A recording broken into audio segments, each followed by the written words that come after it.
So here is my quilt. I'm going to kind of give you a video preview of all of it. It's quite large, so I've got it draped over my cutting table here. And these are all of the blocks. There's 25 of them. There's 5 that are hanging over the other edge that you're not seeing. But here is the quilt, and I've got the entire inside of it sashed, and it's all Quilt-As-You-Go. This is a fun technique that I use. It's a simple one involving sashing on the front and sashing on the back. So now I'm going to show you how I sash the outer edge and attach that to the borders. Hello and welcome to Quilting with Lori. My name is Lori Dickman, and today I'm going to be giving you part 3 of our series on Quilt-As-You-Go. This is a technique that I love to use. There are many Quilt-As-You-Go techniques out there, but this is one that I'll be showing you that I love and use whenever I do a Quilt-As-You-Go technique. And this is where I'm using our sample blocks. I have 25 of the sample blocks that I have put together, and hopefully you've all been working on yours and putting them together with the sashing. So it's kind of a large quilt, kind of hard for me to show it to you. I'll do an overhead shot here in just a minute, but this is the quilt, and you'll see here that I did use a calico print for the border, and I'm going to share with you my box of border options that I was choosing from for this. And I'm going to show you now today how to do the sashing as well as the border. We're going to learn how to quilt that border. You can use a stencil or quilting rulers to do that, and it's a real simple technique, so let me show you how this is done. Before I get started, there is a PDF attached. It just kind of gives you a little bit of an idea of what you're going to need in the way of fabric and batting for the Quilt-As-You-Go technique.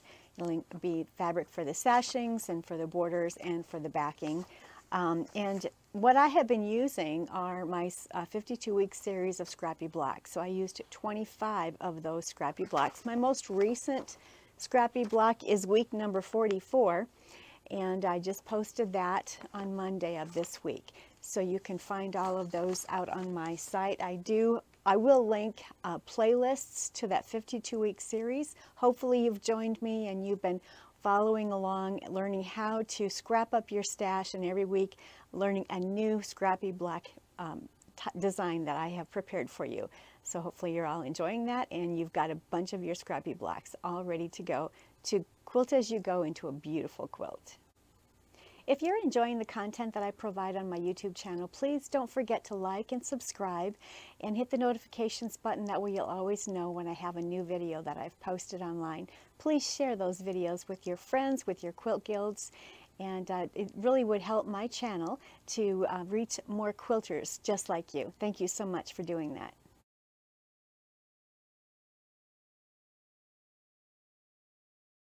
Now I'm going to show you my tabletop here. I'm going to show you the box of some printed fabrics that I decided to choose from for my border. And I'll explain to you why I've gone to this particular box of fabrics. And then I'm going to share with you what you're going to need for sashing and for borders and batting for today's project. So for all of my fabrics, my yardage and fat quarters, I store them in cubes on bookshelves throughout my quilt studio. And I store them by color. So I have cubes that are filled with blues and reds and yellows and oranges and pinks and browns and blacks, etc. I do have some cubes that are filled with Christmas or themed fabrics as well. But there are always these fabrics that I get, and I've inherited a lot of fabrics from other people, from quilters who are no longer able to quilt, and I have actually inherited entire collections from 2 quilters in the last few years. So I have lots and lots of fabric that I not necessarily would have purchased myself, but it's fabric that I definitely want to use, and it can be used. It may not be a fabric that I would have chosen, but I can certainly use it in a scrappy quilt. So I went to this particular bin, which has all of these unusual fabrics. They're not really a simple medium light or dark. They have a variety of values within them. They're often floral, similar, or some of these are geometrics. And these are just some fabrics that they're kind of wild and different, and I'm not really ever sure what to do with them. So I often put them in this container here, and I will use them as borders on scrappy quilts. So what I did for my quilt top, for this scrappy quilt that I'm making, I took a number of these and I auditioned them with the scrappy quilt to decide which one I wanted to choose. And let me show you what I ended up choosing. I ended up going with this one. It has a navy blue background, or maybe more of a deep royal blue background. There are pinks and burgundies and grays and creams in there as well. So that is going to be my border. This light blue that you've seen here before is the backing to my quilt. And then of course we have to have the back sashing, and these are 2-inch strips. The border and the back sashing for the border, these are both 4.5 inches wide. You can cut yours any width you want. The measurements that are given in this PDF, they're just an idea. Your quilt may be much larger or much smaller than mine, and so therefore the quantity of fabrics that you're going to need will either be more or less. But I cut my widths 4.5 inches by the width of the quilt. I have this back sashing that I'll need, and this is the front sashing. These you've seen before. I'm using this on the front sashing. And then of course I need my batting, the 1-inch batting and the 4-inch batting, which is going to go in the border and in the smaller sashing. So let's see how this is going to be accomplished. I am going to share with you how I'm going to quilt the border today, and I've actually used a long arm ruler. This one it's called a Quilter's Groove ruler by Lisa Colley. That's at quiltersgroove.com. It's the Pro Spine Large. And there are 2 spines. I use this actually on my long arm machine to get my spines. There's a deep spine and there's a not so deep spine. I'm going to use that not so deep spine on, I'm going to trace that on my border today, and I'm going to show you how that's done. You can use a stencil. The same technique would be used if you have a stencil to use on your borders. So you'll see all of that when I get to that point. And I also have just a ruler here, because I will need to measure on the middle line going down my borders so that I can trace my spine, the spine onto the border itself. So now let's take a look at what we've done here so far.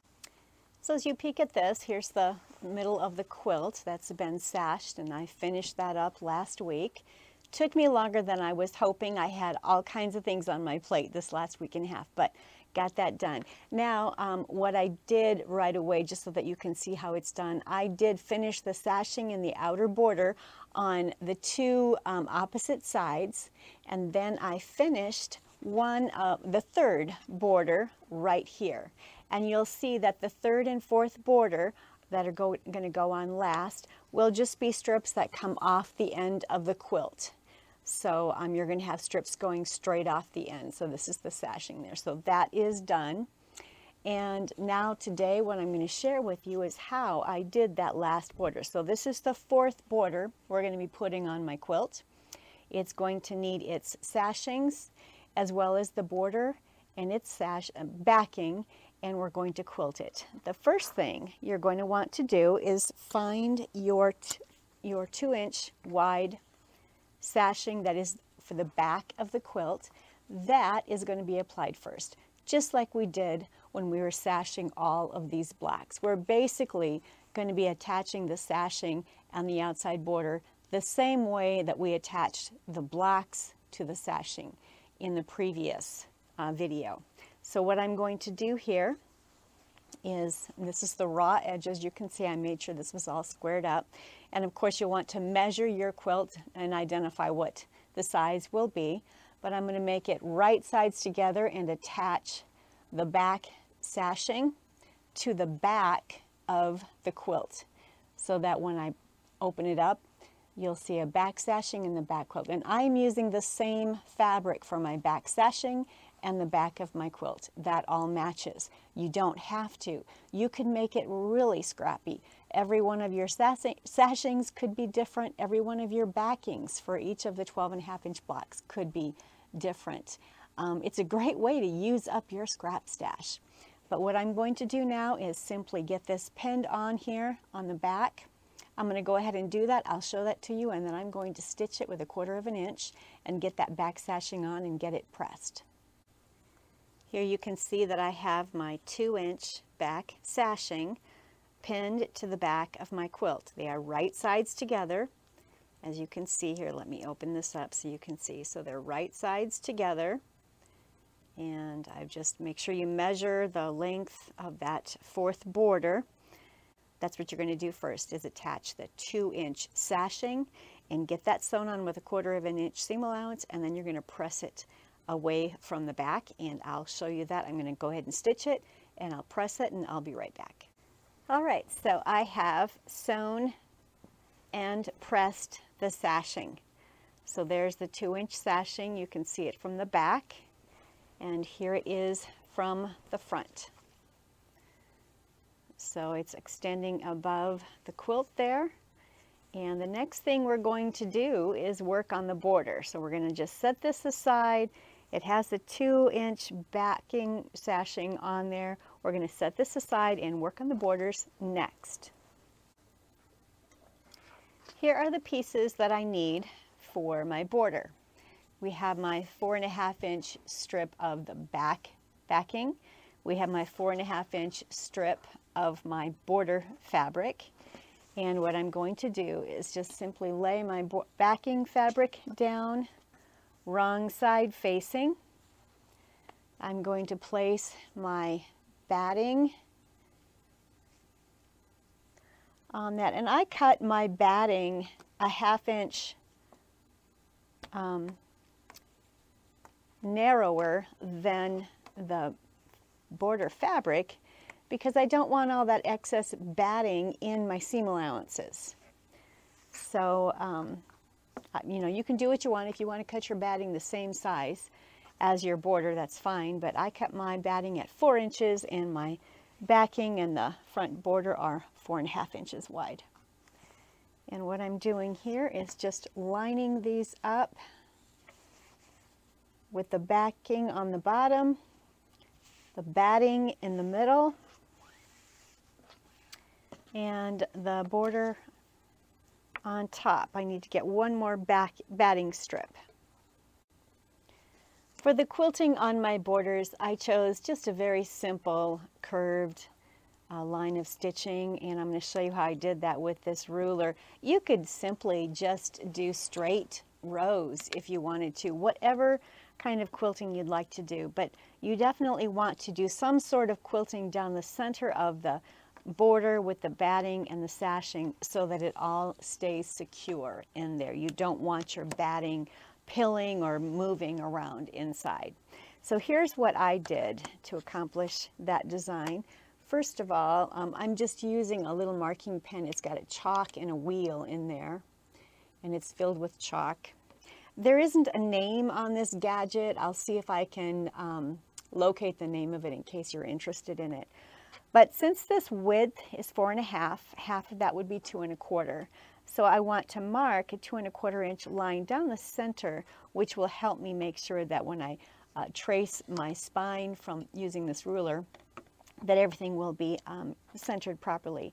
And since my tool here is kind of fat, I'm actually going to just use maybe a 2 1/8 inch line to mark down the center. And hopefully you can see this, but it's just a simple chalk line that I'll be running all the way down the length of the border. So I've done that on each of the borders. The next thing that you'll want to do if you're using this or a stencil, you can certainly use a stencil. I am using those spines. This is typically something you'd use for feather quilting on your long arm, but I'm going to use this spine that isn't a real deep spine for the purposes of quilting on this Quilt-As-You-Go border. So what I've done here, there are lines on the ruler. The line is right here and it's right over here.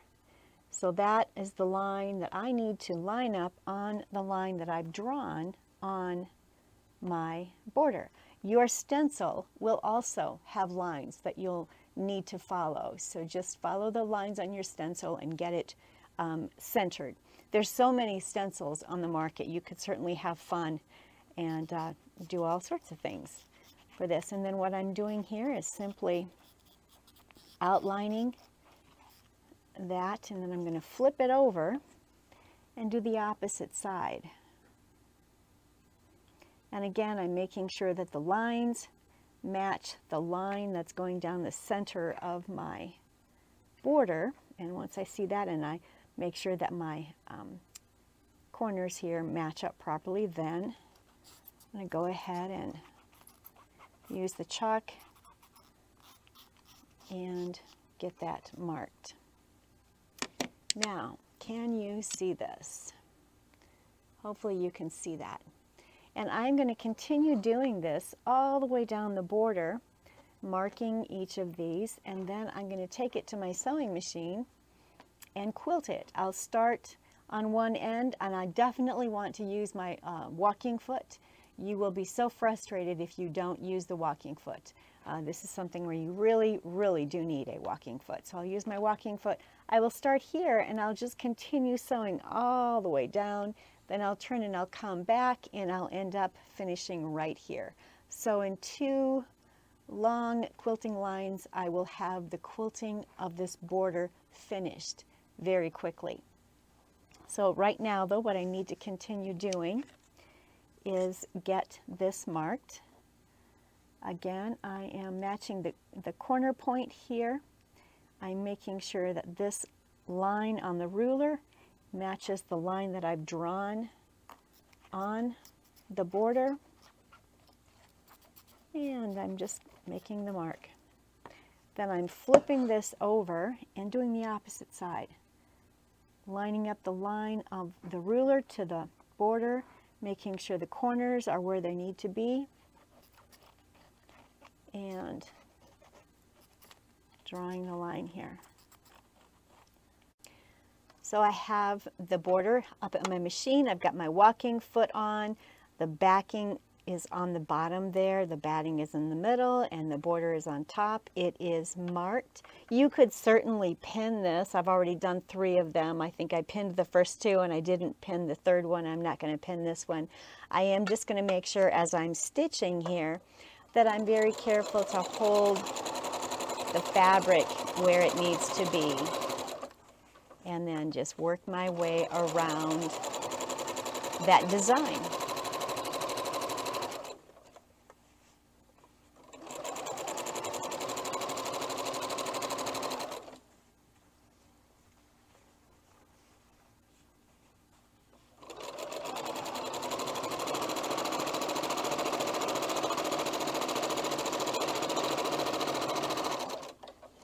You can see some of what I have done so far.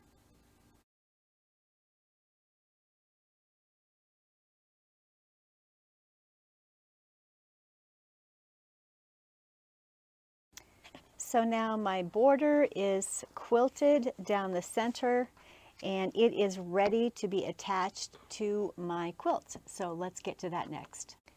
So this is where we need our border. We need the front sashing. And if you remember, all of our front sashings are cut 4 inches wide, folded wrong sides together with the raw edges matching. And then we're going to do the same with this border, just as we did with all the blocks. The border is going to be sandwiched between the sashing here. So you'll notice I've got the back of the quilt and the sashing there, right sides together, matching, and then we're going to sandwich. Let me get the edge or the end. Well, where is it? Where's the end? Here we go. Here's the end of the front sashing, and it's going to be sandwiched right in between there. So I have the back sashing, and then we have the actual border itself, and then we have the front sashing, and my border here is just a little bit long, and then that'll be trimmed away. And I'm going to start pinning all of this along the raw edges here to get this 4th border on. So I'm simply going to go down. Make sure that you don't miss your back sashing.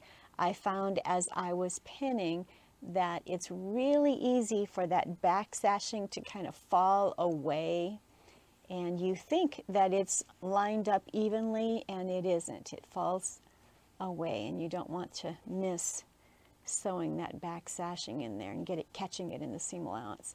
So I'm going to continue to go down the quilt this itself here, and as you'll see when we open this up, we're going to have the same scenario as we have before. We've got our border, we'll have this front sashing that will flip over. On top of this, we'll put the batting strip in here, and then this front sashing is going to be secured over this seam allowance on this side, just like we did in the blocks themselves. So let me continue pinning the back sashing, the border, and the front sashing sandwiched together like this. I'm going to do this all the way down that last border. I'll bring it right back to the tabletop. All right, I have it pinned. Here it is from the back side. That's the back sashing there. Here it is from this side. And I'm going to sew a 1/4 inch seam allowance along that entire edge where I have it pinned, catching the front sashing, catching the border itself, and catching the back sashing all together. Let me do that. Make sure you use your walking foot again. And as soon as I'm done, I'll bring this back to the tabletop. So here is the border, which has been sewn or sandwiched between the top sashing and the bottom sashing. I've pressed it so you can see the bottom sashing, the wrong side is facing us. This top sashing is going to come over and be sewn to this side.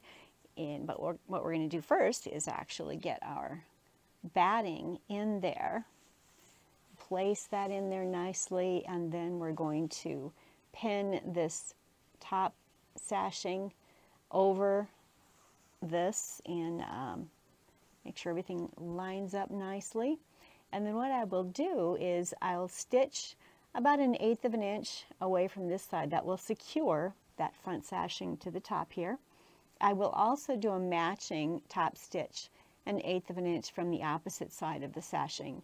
And then I will stitch down the very center of this sashing just like I did with the blocks. That will secure that batting in there so it won't move. It's not going anywhere. For these small battings, I didn't secure them to one another.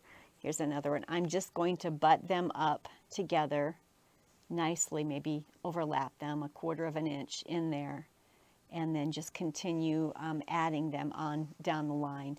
In a couple of the borders, I had batting that was long enough to run the whole length, but these are leftover pieces and I want to use them, so I'm just going to be careful to make sure that there is batting underneath the entire sash, and I'm just simply going to match them up and lay them in there and secure both edges of that sashing plus down the center of it so that everything in there is completely secure. I'm going to, again, use my walking foot on all 3 stitch lines here.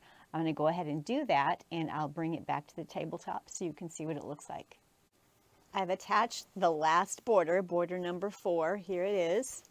And I have done 3 rows of stitching. The first stitching line actually secured this front sashing to this side, and then I stitch another 1/8 of an inch on this side so that both top stitching, if you will, matches. And then I stitched down the center to secure the batting in place. So that is that part of the quilt. Now that's whatever is left here is simply the binding. And what I plan to do for binding, here's the other side, is to actually do a faux flange binding. So that's going to be in another video. It's getting late. I need to get this one finalized for today and get it uploaded.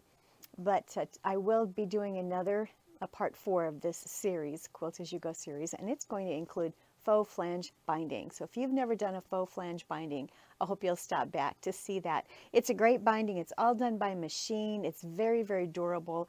It's very good for quilts for babies, for kids that are going off to college, or kids that are going to use them for lap quilts. It's very, very durable. This quilt is really heavy. It's got a lot of batting in there, and here's part of it. I'm trying to hold it up and show you a little bit of it. It's quite large, so I can't show it all to you. What I will do, once I get the faux flange binding on here, I will take it out, hang it over the deck, and take some pictures in the daylight. And that way you'll get a chance to see the whole quilt. So until part 4, where I teach you the faux flange binding, we'll see you. Have a great week and happy quilting.